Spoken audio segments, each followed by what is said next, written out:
우리 하나님의 말씀 열왕기상 2장 1절로 4절까지 말씀을 교독으로 읽겠습니다.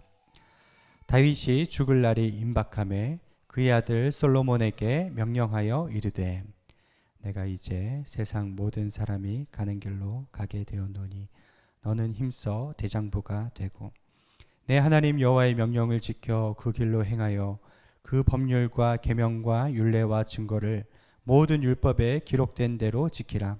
그리하면 내가 무엇을 하든지 어디로 가든지 형통할지라.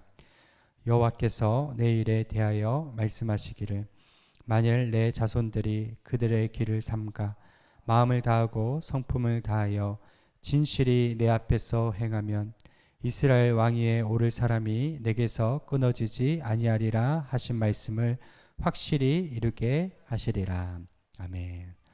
오늘 말씀의 제목은 미리 가본 나의 장례식입니다.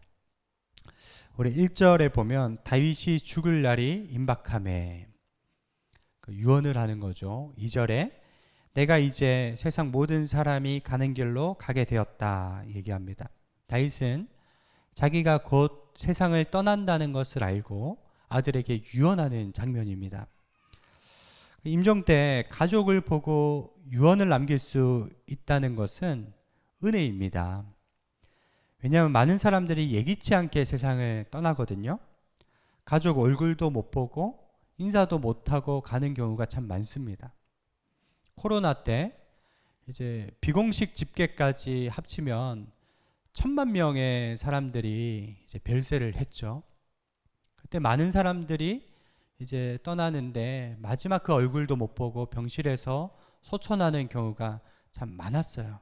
그래서 참 슬픈 케이스가 참 많았는데 저희 어머니도 코로나 걸리셔서 병원에 계셨을 때 전화를 했는데 목소리가 안 나오셔가지고 그 걸걸한 목소리로 얘기를 듣는데 이렇게 마지막 얼굴도 못 보는 것 아닌가 그런 불안감에 휩싸였던 적도 있습니다. 실제로 호스피스 병동이나 중환자실에 가보면요, 환자가 산소 호흡기를 끼고 마지막 숨을 내쉬는데 물 한 모금 마시지 못하고 타는 듯한 갈증 가운데 힘들어하세요. 그때 의사 선생님이 뭐라고 하냐면 지금 환자는 이 통증이 물에 익사하는 정도의 통증이라서 말 한마디 못한다는 거예요. 마지막 그 유언도 못 남기고 가는 경우가 거의 태반이라는 것입니다. 여러분, 우리는 이 세상을 살면서도 우리의 이 땅에서의 마지막 순간이 있다는 것을 인식하고 또 나의 장례식은 어떨까라는 생각을 하고 사는 것은요, 참 성경적인 것입니다. 이제 일본의 건설 기계 회사 CEO인 고마츠라는 사람이 있는데 2017년에 이분이 생전 장례식이라는 것을 했어요. 보통 장례식은 죽고 난 후에 하는 거잖아요. 살아있을 때 장례식을 한 거예요. 왜냐하면 병원에서 담낭암 말기 진단을 받고 시한부 선고를 받은 겁니다. 임종 준비를 하십시오. 그래서 신문에다가 일면에 40년간 감사하고 싶은 분들에게 감사를 표하고 싶습니다. 생전 장례식 그 광고를 내게 됐고 무려 1,000명 넘는 사람들이 와서 일일이 그 사람들하고 악수하며 감사를 표했다 하는 것입니다. 일본에서는 이런 것들이 참 흔한 풍경인데요. 종활이라고 해요. 그러니까 살아있으면서 죽기 직전에 자기의 삶을 정리하고 장례를 준비하는 거죠. 유상과 유언장이나 소지품 같은 것들을 미리 정리하고 미리 세상 떠날 준비를 어느 정도 해놓는 문화가 일본에 있다는 것입니다. 이 영국의 이코노미스트가 세계 40여 개국을 대상으로 조사를 했는데요. 죽음에 관해서 얼마나 준비되어 있는가 조사를 했더니 우리나라가요, 40개국 중에 32등을 했어요. 그러니까 우리나라는 죽음에 대해 준비하는 게 후진국 수준이고요. 왜냐하면 살아서부터 죽음을 이야기하는 것 자체를 터부시하는 게 유교 문화 영향 때문이래요. 여러분, 지혜로운 사람은요, 전도서 말씀처럼 나도 언젠가는 세상 떠난다는 것을 알고 여러분 천국의 삶을 바라보고 준비하는 그런 삶인 것이죠. 그럼 이 현실에 살아가는 것들이 좀 달라지게 돼 있어요. 제가 일주일 전에 그 수원의 한 개척교회에 음향시설 공사를 좀 봉사를 해드리려고 달란트 이제 나눔을 해드리려고 갔는데 가는 길에 차가 너무 막히는 거예요. 고속도로인데 가다 보니까 큰 트럭과 작은 차들이 몇 중 추돌 사고가 났어요. 트럭은 뭐 별로 손색이 없는데 작은 차들이 다들 찌그러져 있더라고요. 근데 제가 그때 몰고 간 차가 모닝이거든요. 모닝은 굉장히 약해서 큰 트럭 운전자가 살짝 졸다가 뒤에서 박으면요 납작해져요. 아, 나도 불현듯 예기치 못하게 장례식을 치를 수도 있겠구나, 그런 생각이 들더라고요. 만약 오늘 주님 앞에 선다면 어떨까? 내가 떠나가고 그 장례식을 치르는 우리 가족들 마음에 나는 어떤 사람으로 기억될까? 그런 생각을 하게 됐어요. 그러면 이 목사라는 직업에 좋은 점이 하나가 있는데 장례식을 참 많이 다닙니다. 장례식을 가면서 영정사진이 걸려 있잖아요. 그 얼굴에 제 얼굴을 넣어서 상상을 해보면요, 미리 그 장례식을 가보고 미리 나의 인생을 예견해 볼 때 그것이 참 유익이 됩니다. 이 땅이 영원할 것처럼 사는 사람하고 언젠가 천국 간다 생각하며 사는 사람하고는요 질적으로 다른 삶을 살거든요. 여러분, 예수님께서는 이 땅에서 3년의 공생에 정말 힘쓰면서 사셨고 마지막 시간을 어떻게 보내셨습니까? 제자들과 성만찬을 나누시고 요한복음 13장 1절에 제자들을 사랑하시되 끝까지 사랑하시더라. 예수님의 마침표는 사랑이었어요. 제자들의 발을 다 씻어주시고 유언과 같은 다락방 강화, 요한복음 14장에서 16장 말씀을 나눠주시고 요한복음 17장에는 겟세마네에서 뜨겁게 기도하는데 제자들을 위해서 기도하셨잖아요. 예수님은 사랑이셨습니다. 여러분, 존 웨슬리에게 오늘이 당신의 마지막 날이라면 어떻게 살겠습니까? 질문을 했더니 특이한 대답을 했어요. 저는 어제와 똑같은 하루를 살고 싶습니다. 1일 1생이라고 하죠. 웨슬리는요 매일 하루를 최선을 다해서 마지막 날처럼 정말 사랑하면서 살았다는 것입니다. 여러분, 오늘 하루를 내 인생 전부를 들여가지고 뜨겁게 사랑하고 마지막인 것처럼 살아가시게 되기를 축원드립니다.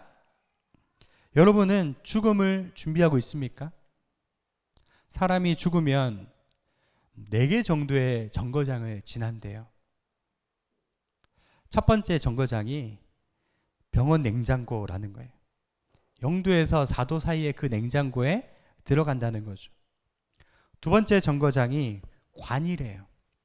뭐 예전에 내가 50평에 살든 100평에 살든 상관없이 내 한 몸 누울 만한 관에 들어가는 거죠. 세 번째 정거장이 장지라는 정거장입니다. 화장장으로 가든지 땅에 묻히든지. 그리고 그 1200도의 뜨거운 화장장에 2시간 들어갔다 나와서 좁디 좁은 항아리 속에 한 줌 재로 들어가는 것입니다. 얼마나 허무한지. 네 번째 정류장이 제일 중요해요. 여러분, 우리의 영혼은 하나님 계신 천국 가든지 마귀가 있는 지옥 가든지. 지옥을 원어로 보면 이제 불로 된 호수라고 되어 있거든요.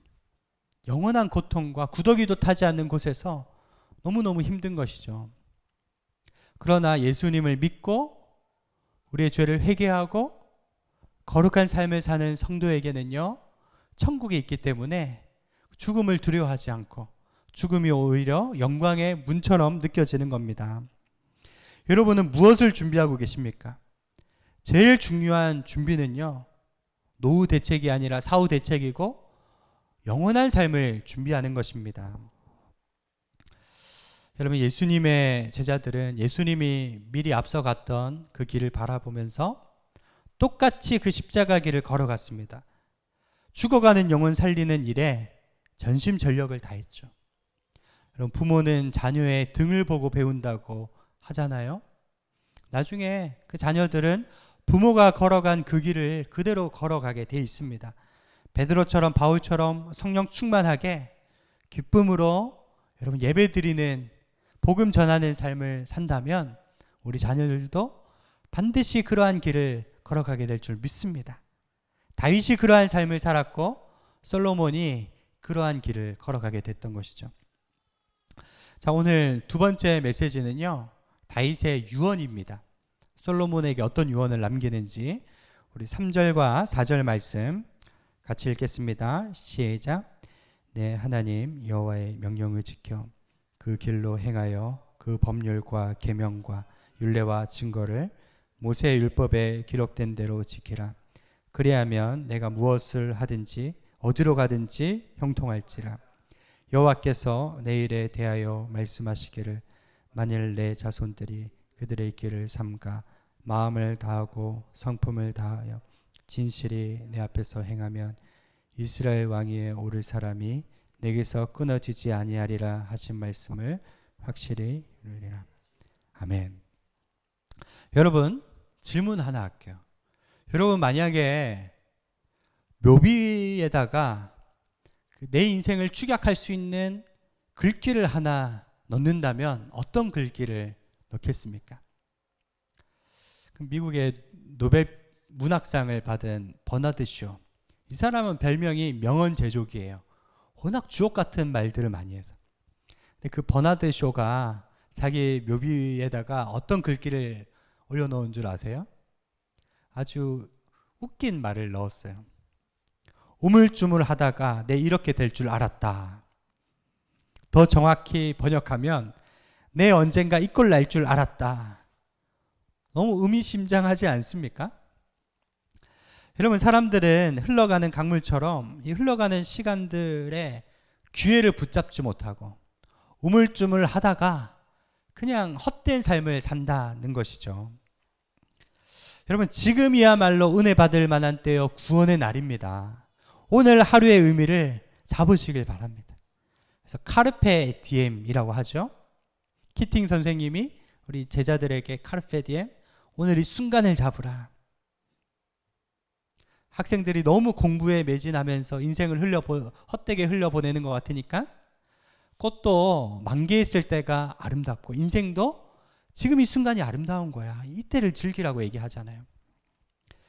독일의 신학자 몰트만이 지금도 살아있습니다. 98세예요. 대단한 신학자인데 그 제자들과 이제 인터뷰를 하면서 물어봤대요. 당신의 묘비에는 어떤 글귀를 새기고 싶습니까? 그가 한 말이, 내 묘비에는 사망한 날짜를 적지 않고 부활한 날짜를 적기 원한다. 무슨 말입니까? 여러분, 우리가 이 세상을 마감하는 날은요, 세상 사람의 관념 속에는 사망 날짜예요. 그러나 그리스도인에게는 그날이 부활의 날입니다. 이 땅에서 눈을 감을 때는 천국에서 눈을 뜨는 것입니다.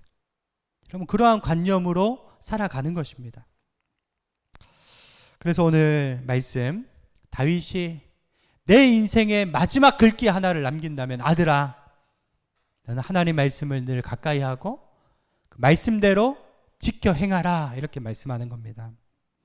그러면 무엇을 하든 누구를 만나든 형통하게 돼 있다. 그리고 4절에는 마음을 다해 성품을 다해 진실하게 하나님 사랑하면 우리 집안에서 왕위가 끊어지지 않을 것이다 라고 이야기하는 것이죠. 여러분, 어떤 집사님이요, 목사님을 만나서 제가 40년 동안 큐티를 빼놓지 않고 했어요 라고 자랑을 한 거예요. 여러분, 생각해 보세요. 40년 동안 매일 큐티를 안 걸렀다. 대단한 거 아닙니까? 근데 이 목사님은 의문이 든 게, 큐티를 매일 하는 사람 치고는 입이 너무 걸걸하고 남욕을 많이 하더라는 겁니다. 의문점이 생겼대요. 저 사람이 사는 것을 봐서는 큐티하는 사람 같지 않은데? 여러분, 내가 몇 대 때 신앙이고 매주 교회를 다니고 매일 큐티를 하고 기도하고 이것이 중요한 게 아니고요. 말씀대로 순종하느냐, 내가 에녹처럼 하나님과 동행하느냐, 그게 나를 보여주는 것이죠. 여러분, 다윗이 평생 뼈저리게 느낀 것이 무엇입니까? 다윗은 한때 최고 전성기 40대에 오후 늦게까지 자고 잘 나갈 때잖아요. 옥상을 거닐다가 음욕에 빠져서 밧세바와 간음을 하죠. 또 자기 마음대로 우리아가 좀 움직여줬으면 좋겠는데 그렇지 않으니까 전쟁터로 보내서 죽이라고 명하죠. 여러분, 하나님이 보고 계시다는 생각을 전혀 못했고요. 그날에 큐티도 제대로 안 하고 기도 생활도 안 했을 거예요. 그가 하나님을 의식하고 있었다면 어쩌면 이렇게 치명적인 죄에 빠질 수 있었겠습니까? 우리가 마음이 느슨해져서 한 번 공백이 생기면요, 다시 말씀 잡기가 어려워집니다. 말씀을 손에서 놓지 않게 되길 바랍니다. 여러분, 기도는 내 생명줄입니다. 늘 하나님과 친밀함으로 저희들 살아가는 것입니다. 여러분, 이것이 우리 인생의 승리하는 비결입니다. 여러분, 인생을 무엇으로 채우고 있습니까? 스위스의 한 조사 기관에서 사람들은 시간을 어떻게 보내느냐, 한 사람의 인생이 80년이라고 가정했을 때 잠으로 보내는 시간이 한 26년 정도 된대요. 식사하는데 6년 정도 쓰고요. 화를 내는데 5년 정도 쓴대요. 화를 좀 적게 내는 사람은 1년 쓰기도 한대요. 남자들 수염 깎는데 228일 정도를 쓰고, 담배 피는 사람 담뱃불 붙이는데 12일 정도를 쓰고. 근데 재밌는 게 TV나 컴퓨터 모니터나 태블릿 모니터를 보는데 몇 년 쓰는 줄 아십니까? 요즘 너무 많이 보잖아요. 30년 넘게 쓴다는 겁니다. 여러분, 시편 90편 12절이 그 주보에 나와 있죠. 우리에게 우리 날 계수함을 가르치사 지혜로운 마음을 얻게 하소서. 그 뒤에 또 90편 10절인데요. 우리의 연수가 70이요 강건하면 80이라도 그 연수의 자랑은 수고와 슬픈 분이요 신속히 가니 우리가 날아가나이다. 내게 주어진 시간이 얼마 남지 않았다는 것을 여러분 알 뿐 아니라 나에게 하나님 앞에 서는 그때가 있다는 것을 안다면 시간을 헛되게 쓸 수 없는 것입니다. 이 시대가 악함을 알고 여러분 세월을 아끼십시오. 시간을 구원하시길 바랍니다. 살아있는 시간으로 만들 때 양질의 인생이 되고 부끄러움 없이 하나님과 사람 앞에 설 수 있게 될 줄로 믿습니다. 그래서 요한복음 14장 1절에서 3절 말씀 우리 함께 읽겠습니다. 시작. 너희는 마음에 근심하지 말라. 하나님을 믿으니 또 나를 믿으라. 내 아버지 집에 거할 곳이 많도다. 그렇지 않으면 너희에게 일렀으리라. 내가 너희를 위하여 거처를 예비하러 가노니 가서 너희를 위하여 거처를 예비하면 내가 다시 와서 너희를 내게로 영접하여 나 있는 곳에 너희도 있게 하리라. 아멘. 여러분, 세상 일 때문에 너무 근심 걱정하지 마세요. 내일 어떻게 될지 불안해하지 마시길 바랍니다. 왜냐? 우리의 결론은 정해져 있어요. 세상의 삶은 안개같이 지나가고 잠시 잠깐 후면 예수님이 오셔서 우리를 영접하신대요. 예수님이 십자가 지시고 천국 가신 이유가 뭐라고 합니까? 아버지 집을 준비하러 갔다 말씀하는 겁니다. 최고의 집이 있는 것입니다. 여러분, 죽음도 초월하는 것이 우리의 신앙이에요. 이어령 교수님 암투병 할 때 인터뷰하면서 이렇게 얘기했어요. 죽음이란 무엇인가? 아이가 놀이터에서 신나게 놀고 있는데 엄마가 밥 먹으러 오라고 부르는 소리와 같다. 아이가 놀이에 심취해 있을 때 조금 더 놀고 싶어. 조금 더 놀고 싶어. 엄마는 밤새도록 놀 거니 빨리 와서 밥 먹어. 여러분, 하나님께서 예상치 못한 날에 얘야 천국으로 와라. 밥 먹으러 와라. 그러면 그 천국의 평안함과 기쁨을 아는 자들은요 기쁨으로 가는 것입니다. 우리는 돌아가야 할 집이 있다는 것을 알고 나그네의 삶과 순례자의 길을 사는 것입니다. 여러분, 이 말씀을 기억하시면서 우리 인생에 더 무게를 갖고 또 하나님을 향한 기쁨으로 살아가시는 성도님들 되시기를 축원드립니다. 이 땅에서 영원한 안식으로 잠을 들 때는 우리가 천국에서 눈을 뜨게 될 것입니다. 우리 늘 천국 시민이라는 것을 생각하고 위의 것을 찾고 땅의 것 때문에 너무 욕심 부리거나 너무너무 고통하지 마시고요. 여러분 하나님의 자녀로 살아가시게 되기를 주님의 이름으로 축원드립니다.